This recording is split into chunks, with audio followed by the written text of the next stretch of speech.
죄론을 공부하다가 죄에 대한 책을 쓴 책들을 참고하여 죄론에 대한 깊은 말씀을 전하고 있습니다. 존 오웬, 조나단 에드워즈, 그리고 로이드 존스, 이름만 들어도 이 복음과 믿음에 큰 영향력을 끼친 하나님께 크게 쓰임받은 인물들입니다. 로이드 존스의 회개라는 책을 보면서 저는 정말로 깊은 감동과 그리고 심오함을 느꼈습니다. 로이드 존스 목사님의 시편 51편 강해를 오늘 우리가 이해하기 쉽게 제가 정리하고 묵상한 내용들을 좀 덧붙여서 전하고 있습니다.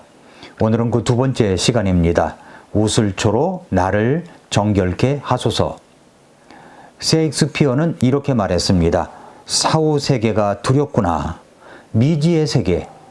그곳의 개울을 찾았다가 돌아온 여행객이 하나도 없다니. 셰익스피어가 사후 세계라는 말을 했습니다. 사후 세계. 그 사후 세계가 있을까요? 사람들은 그런 말을 들으면 그런 게 어디 있어? 라고 코웃음을 치는 사람들이 있습니다. 그러나 그렇게 코웃음 치기 전에 사후 세계가 없다는 것을 여러분 스스로 입증할 수 있습니까? 자신 있게 없다고 말할 수 있습니까? 정말 사람이 죽으면 어떻게 될까요? 확실한 것은 우리는 분명 이 세상을 떠날 때가 온다는 것입니다. 우리의 가족 중에서도 사랑하는 분들 가운데서도 먼저 세상을 떠나신 분들이 있습니다. 그리고 저와 여러분도 이 방송을 듣는 여러분도 세상을 떠날 것입니다. 세상을 떠나면 그대로 모든 것이 끝나는 것일까요? 절대적으로 확신하는 것은 그냥 끝나지 않는다는 것입니다. 우리는 모두 죽음 앞에서 겁쟁이가 됩니다. 죽을까봐 두려워 떠는 경우가 얼마나 많습니까? 사형수가 말이죠. 형장에 끌려가면서 이동 중에 구덩이에 빠질 뻔했다고 합니다. 그때 그 사형수가 하는 말이 어휴 죽을 뻔했네 라고 하더랍니다. 사형장으로 가는 그 순간에도 죽음을 두려워하고 죽지 않으려고 애를 씁니다. 사후 세계 반드시 있습니다. 그렇다면 어떻게 우리는 그 죽음의 문제 앞에서 자유로워질 수가 있을까요?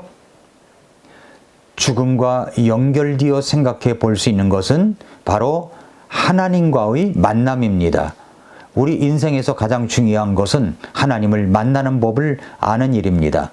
정말 다행히도 우리가 지금 같이 생각하며 듣고 있는 이 시편 51편이 그 비결을 말씀해 주시고 있습니다. 이 시편 51편은 우리가 하나님을 만나기까지 거쳐야 할 일정한 단계와 과정을 한 사람의 절절한 자기 죄 앞에서의 경험을 통해서 아주 친절하게 안내해 주고 있습니다. 시편 51편은 실제로 자신이 끔찍한 죄를 저지른 죄인임을 깨달아 쓴 시가서입니다. 그는 이스라엘 사람들이 지금도 존경하는 다윗 왕입니다. 다윗은 간음과 기만과 그리고 살인 교사의 죄까지 저질렀습니다. 그는 자신의 이 솟아난 욕정 때문에 부하의 아내를 범하고 그 부하를 죽게끔 교사하는 일까지 저질렀고 그 죽은 부하의 아내를 자기의 아내로 맞아들이며 한동안은 꿈 같은 시간을 보내고 있었습니다. 그러나 그러한 다윗의 모습을 하나님이 보시고 있었습니다. 하나님은 단 한 줄로 하나님의 마음을 나타내셨습니다. 다윗이 행한 그 일을 주께서 기뻐하지 아니하시니라. 여기 단 한 줄의 하나님이 기뻐하시지 않는다는 말씀을 하셨지만은 그 안에는 다윗을 향한 엄청난 진노와 애정과 그리고 징계가 들어가 있는 한 줄입니다. 하나님은 하나님의 대언자 나단을 보내셔서 그 모든 죄악을 드러내십니다. 진실을 목도하게 된 다윗. 보통 왕 같았으면 아마도 나단을 죽이고 자기가 드러난 죄를 덮어버리려고 할 것입니다. 그러나 다윗은 그 자리에 무릎을 꿇고 내가 죄인이라고 고백했습니다. 그런 과정을 담은 내용, 그 다윗이 쓴 시편 51편이 바로 그러한 내용입니다. 이 시편 51편을 읽어보면 죄라고 하는 것은 정말 끔찍한 것이라는 것을 깨닫게 됩니다. 이 시편 51편은 우리들에게 회개가 무엇인지를 깊이 통감하게 해주는 말씀입니다. 진정한 회개가 무엇인지, 그리고 그 회개를 통해서 구원은 어떻게 받는 것인지, 하나님과의 관계를 어떻게 회복할 수 있는지를 보여주고 있는 내용입니다. 진정한 회개란 무엇입니까? 우리는 회개란 무엇인지 반복적으로 이해하고 들을 필요가 있습니다. 진정한 회개란 무엇입니까? 첫 번째로, 진정한 회개의 첫 단계는 죄의 깨달음입니다. 다윗은 자기가 얼마나 큰 죄를 지었는지에 대한 깨달음을 갖고 있었습니다. 시편 5편 3절에 내가 내 범법들을 시인하오니 내 죄가 항상 내 앞에 있나이다. 자신의 죄에 대한 깨달음과 그 죄를 인정하는 단계입니다. 그리고 두 번째, 진정한 회개란 죄에 대한 슬픔과 애통함을 가지고 있습니다.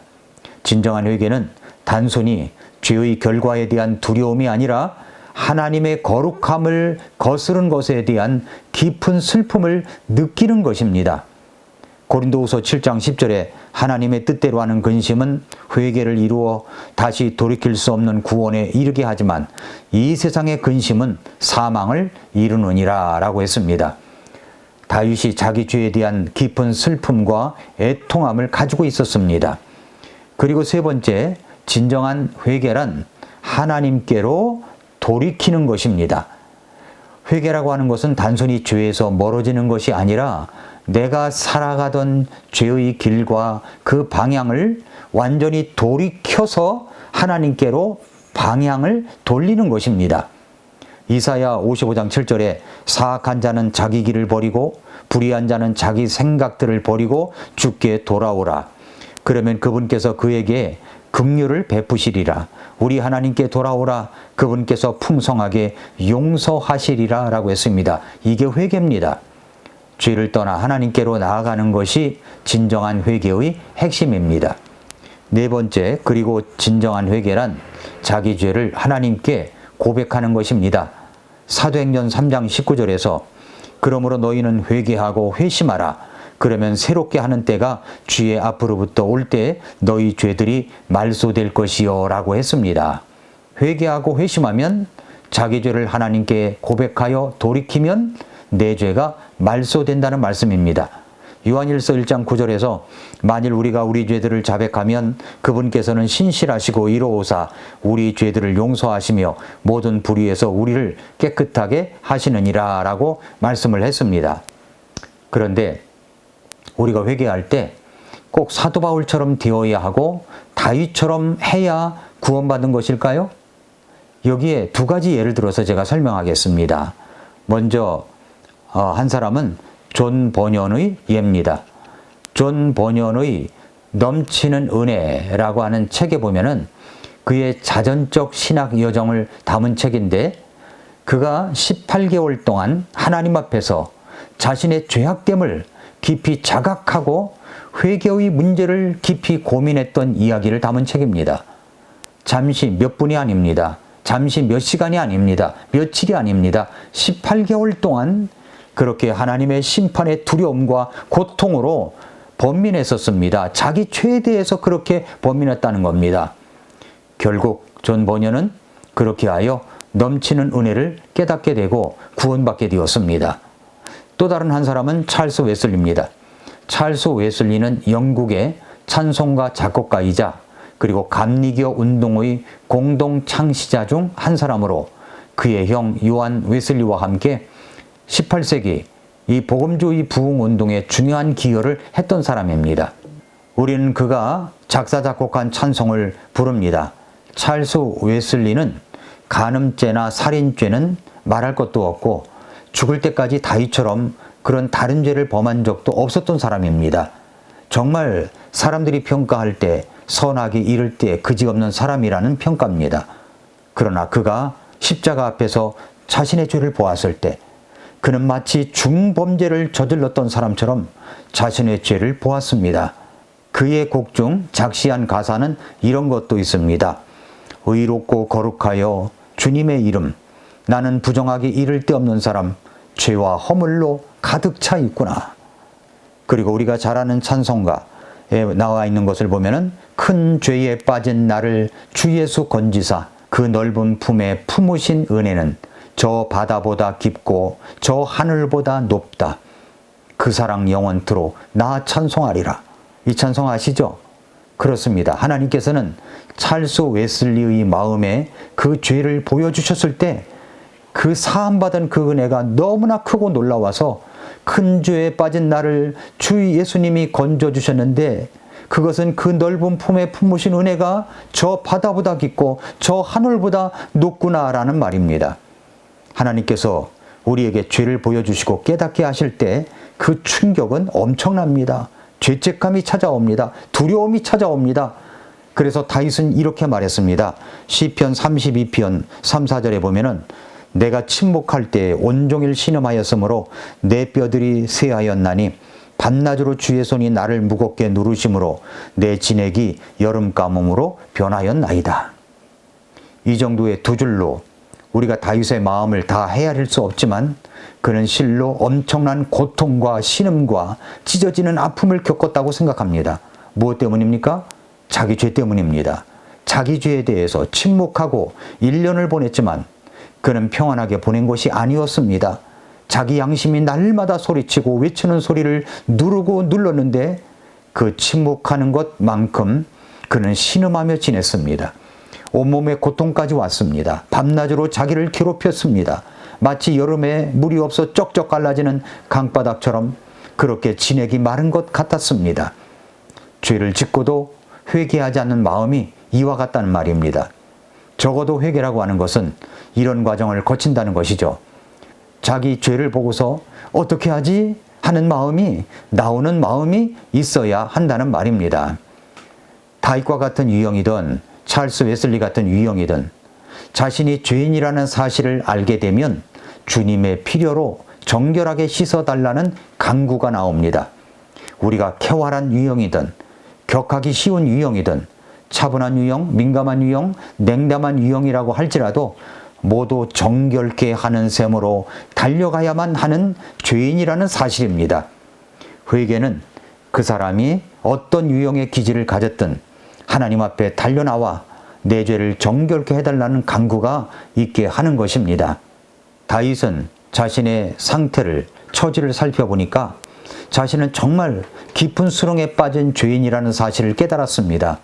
그래서 뭐라고 합니까? 시편 51편 7절에서 우슬초로 나를 정결하게 하소서 내가 깨끗하게 되리이다.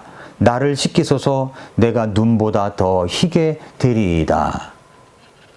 우슬초는 구약성경에서 정결의식을 할 때 자주 사용된 식물입니다. 이것은 죄의 속죄와 정화를 상징하기도 합니다. 유월절 때 우슬초로 어린 양의 피를 발라가지고 문설주에 바르는 데 사용되었는데 그렇게 다윗은 자신의 죄를 정결하게 하실 분은 하나님 한 분밖에 없다는 이 간절함 때문에 우슬초로 나를 정결하게 해달라고 그러면 깨끗하게 될 것이라고 간구하는 것입니다. 죄의 각성으로 벼랑 끝에 서 있으면 이런 간구가 나오지 않을 수가 없습니다. 다윗이 이렇게 간구하는 간절함은 이제 자신의 죄를 용서받고 하나님과의 관계를 회복하기를 간절히 원하기 때문이었습니다. 자신의 상태와 처지를 잘 살피면 우리는 그에 따른 회개를 하지 않을 수가 없습니다. 찰스 웨슬리나 다윗이나 바울 같은 사람들은 모두 하나님 앞에서의 자신의 죄를 살핀 것입니다.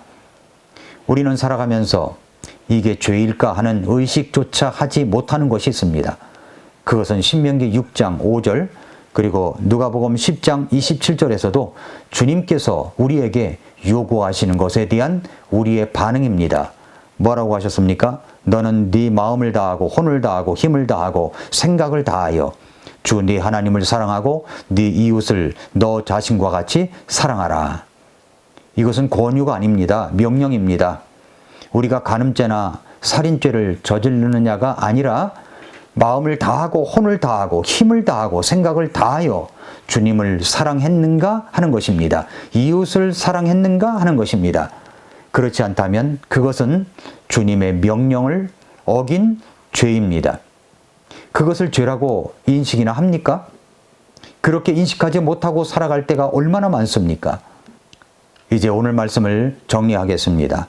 먼저 살아가면서 인간의 으뜸가는 목적은 하나님을 영화롭게 하는 것입니다. 하나님을 영화롭게 하지 않는 것은 가장 큰 죄입니다. 우리의 최대 관심사가 하나님께서 더욱더 큰 영광을 받으시게 하는 것입니다. 그렇다면 나는 그렇게 하고 있습니까? 하나님을 영화롭게 하고 영광을 받으시도록 하는 그런 것을 하지 않았으면서도 우리는 죄의식이 없습니다. 죄라고 생각하지도 않고 살아갑니다.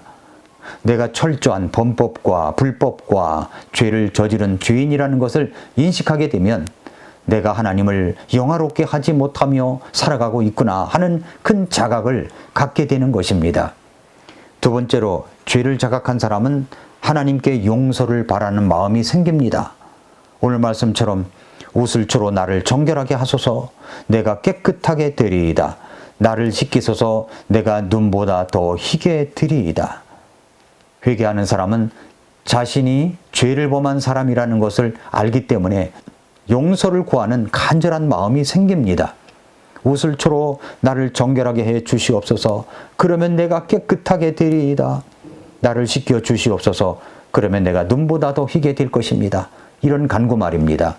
자기 죄목을 생각하면서 기도합니다. 하나님 앞에 서게 될 때 내 자신이 얼마나 부정한 사람이고 사악함이 있는지를 깨닫게 됩니다. 죄인데 죄로 여기지 않고 뻔뻔하게 살아간 많은 것들을 생각나게 하는 것입니다. 하나님이 내 안에 빛을 비추셔서 내 안에 가득 들어있는 먼지와 쓰레기 더미 같은 죄악을 보여주신다면 우리는 아마 가슴을 부둥켜 안고 떼굴떼굴 구르며 통곡하게 될 것입니다. 그런 것을 발견하게 되면 이제 하나님께 진심으로 용서를 바라는 마음이 생깁니다.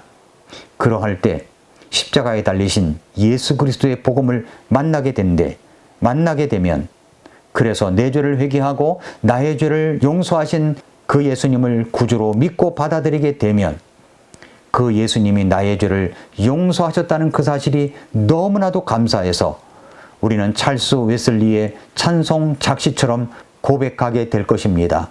큰 죄에 빠진 나를 주 예수 건지사 그 넓은 품에 품으신 은혜는 저 바다보다 깊고 저 하늘보다 높다. 그 사랑 영원토록 나 찬송하리라. 세 번째로 회개하는 사람은 하나님을 대하는 태도가 달라집니다. 회개하고 그리스도인이 된 사람들을 보면 정말 깜짝 놀랄 만한 변화가 일어났음을 알 수가 있습니다. 그것은 바로 하나님을 대하는 태도가 달라집니다. 다윗이 그랬습니다. 하나님이 자신을 정결하게 하실 수 있는 분임을 믿었습니다. 그래서 우슬초로 나를 정결하게 하소서 내가 깨끗하게 되리이다. 나를 씻기소서 내가 눈보다 더 희게 되리이다. 라고 했습니다. 51장 9절에 보면은 주의 얼굴을 내 죄들에서 가리시고 내 모든 불법들을 지워주소서 라고 기도를 하게 되었습니다. 그 하나님을 절대적으로 믿게 된다는 것이죠. 뿐만 아니라 신약에 와서 우리가 예수 그리스도의 십자가의 복음을 통해서 죄 용서함을 받게 되면 우리도 마찬가지로 하나님을 향한 태도가 달라집니다. 먼저 성경을 대하는 태도가 달라집니다. 하나님의 말씀, 지금까지 보존되어 온 성경을 읽고 그 말씀이 나에게 주시는 말씀에 귀를 기울입니다. 또한 교회를 대하는 태도가 달라집니다. 교회는 우리 주님의 몸된 교회라고 했습니다. 주님의 그 교회입니다. 교회의 모든 것에 대해서 관심과 태도가 달라집니다. 그리고 애정이 생깁니다. 내 집처럼 생각하게 되고요. 내 살림처럼 생각하고 성도들을 내 식구처럼 생각하게 됩니다. 뿐만 아니라 예배를 드리는 태도가 달라집니다. 하나님은 정중한 태도를 좋아하십니다. 요즘 보면은 결혼식을 해도 흑백 결혼식이 유행이라고 합니다. 결혼식 하객은 화려한 옷을 입어서는 안 되고 그날의 주인공인 신부만이 빛나야 된다고 합니다. 그래서 모두 까만 정장을 입고 온다는 것이죠. 신부만이 흰 드레스로 빛나야 하기 때문입니다. 자, 우리 주님께 와서 예배를 드릴 때 우리 주님만 빛나야 됩니다. 그렇게 되기 위하여 우리의 복장도 중요한 것입니다. 가장 최고의 장소에 초대받아가는 복장, 경건한 복장, 정중한 복장을 취하고 예배에 임합니다. 아이들도 마찬가지입니다. 우리 아이들이 주일 예배에 의한 드레스 복장을 갖추고 예배에 오는 태도를 길러줘야 됩니다. 여러분, 회개하면 태도가 달라집니다. 복음을 만나고 예수 그리스도를 만나 구원받으면 태도가 달라집니다. 성도 여러분, 회개는 우리의 태도가 달라지게 합니다. 하나님을 대하는 태도가 달라지게 합니다. 여러분은 그렇게 하나님께 대한 회개와 우리 주 예수 그리스도를 향한 믿음을 가지고 있습니까? 오늘도 미라클 모닝입니다.